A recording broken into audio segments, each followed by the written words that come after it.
Tampa's tropical landscape can be deceiving. An undercurrent of crime, drugs, and gangs weaves through the inner city streets. Teens in breach of the law are sent to Leslie Peters Youth Facility. Here, boys undergo a 6-month program of academics, drug education, and life skills training, tools to help set them on a straight track. JG is one of those kids. In order to protect his identity, we were asked to only use his initials and not show his face. What brought you here? What brought me here? Drug selling. How old are you? 17. How long till you go home? I go home in August. What will be your biggest challenge when you go home? The people that I used to buy my drugs from, when I see those people, because some of those people was my family. I don't want to do that no more, because there's no future in it. All right, listen up. With their links to the outside world cut off, the boys look forward to weekly visits from groups offering ways to make a concrete change. Today's guest speaker would seem to have little connection to those in his audience.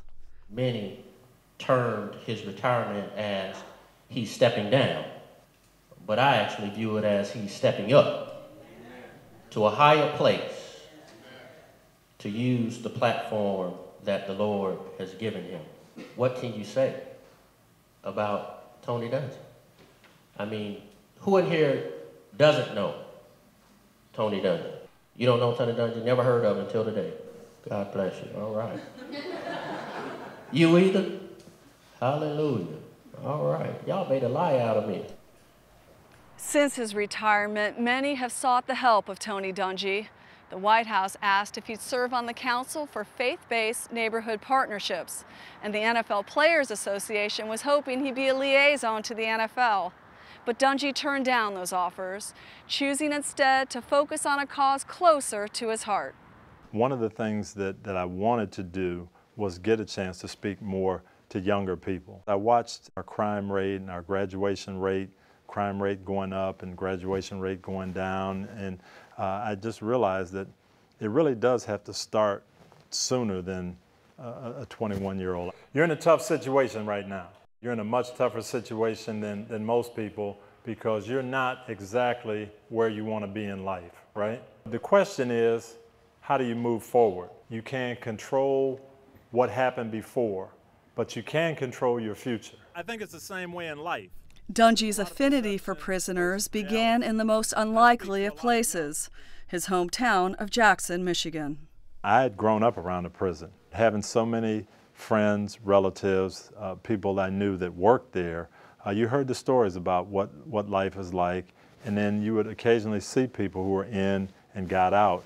And I think that's what made me realize that there really is a life after prison. Did you know anybody growing up who ended up in jail for a bad mistake? I did, yeah. We had a lot of guys that I knew that spent some time in Southern Michigan prison. Because I grew up with guys, I knew them as people, and I knew this wasn't necessarily somebody that you were always afraid of, somebody that was a bad guy. Knowing people that went in and knowing people that came out, I think it did help humanize the whole thing for me. In 1996, when Dungy became head coach of the Tampa Bay Buccaneers, he met Reverend Abe Brown. Brown was a local high school football coaching legend who started his prison ministry 33 years ago after visiting one of his former players behind bars. Brown helped Dungy realize his gift for mentoring prisoners. Together, they have visited institutions throughout Florida, hoping to make a difference. Crime is increasing. It was rare to find somebody killed in the community in a crime, but that's not true today. I think it is tougher growing up. The messages that we're getting today are, you've got to be tough, you've got to be the biggest, the best, the toughest. The easiest thing is to do what everybody else is doing. The toughest thing is to stand up and be a man and do what you know is right. Stand up for your convictions. And that's hard sometimes. That's hard for young people, that's hard for older people. Never one to follow the crowd, Dungy reached out to a man many have been quick to cast aside. I talked to a young man that you might know is in the same situation. His name is Michael Vick. The message I gave to Michael was the same message that I gave to those young men and virtually every young man that I've talked to in prison. The number one thing in terms of bouncing back is putting your focus on the right thing. Taking control of your life, making your own decisions, getting your education. It's not just enough to think about it, it's not just enough to dream, you got to do it. So many of you have awesome potential. Don't shortchange yourself. Put your faith in the Lord and let Him help you reach that potential. You looked at that group last night and you see these young teenagers. Did you see a bit of yourself in any of them? It's easy to see yourself and to think of yourself at 14, 15, 16. What was I doing? What mistakes could I have made? You wonder if it's just the fact that maybe these kids haven't had that direction. Many of those young men have never experienced genuine love coming from another man. Oftentimes, dad is either absent or dad is present in the home but absent from the life. And so to see someone with Tony's platform who would come and share with them, I think that is tremendous. I really want to thank you though, like what you were saying, like man, it made me think about like what I've been doing, like, because I always felt like times got hard on me, so like I kind of gave up. But like just hearing you how you kept going, you know, it made me rethink about how I was doing it though. So. You can't give up. You can't give up, you know, and there's going to be tough times. There's going to be times where you say, man, we just didn't quite get it done. It didn't go the way I wanted. But you got to keep fighting and keep believing in yourself that you can do it, because you can. When you coach, you can see a score on the board.